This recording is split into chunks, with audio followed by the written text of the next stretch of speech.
Thank you. Everybody is reaching for something. Every human being wants something. What do they want? Well, what do you want? You want life. Life that is full to overflowing of meaning. And how do you get it? Well, it depends on the attitude of mind that a person has toward life. There is a friend of mine who fell on dark days. Everyone seemed to go against him. Everything went away from him rather than toward him. He became very unhappy. He made a great many mistakes. He was in deep gloom.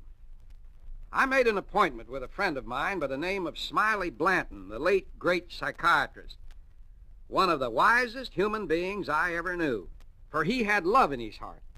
He had insight, and those are two great combinations, love and insight. Insight is the ability to see into, to perceive the essence of.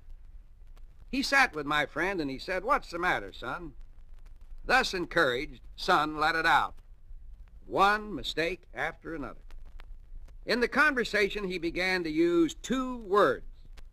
And if you notice people who have messed life up, they always use these two words. These are the saddest words in the English language. If only.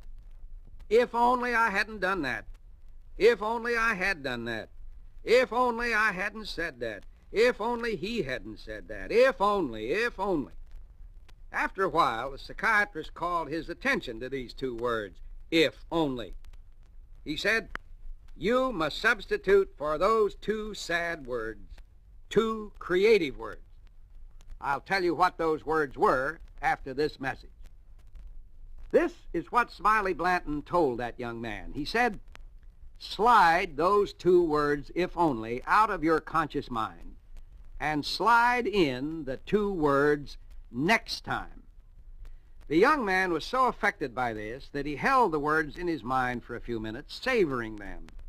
And then he said that as he slid them into his consciousness, he could almost hear them click into place. And from then on, if only, passed out of his language. And from then on, his whole concept toward life was next time. In other words, no defeat, no failure, no frustration will remain permanent. The glorious words, next time. My, what meaning they can put into anybody's life. Everybody in this life is going to have his time of failure, his time of frustration, his time of disappointment. But you must never take that as the ultimate end, as the finality. Not at all. If only, give it away. Live with the attitude of next time.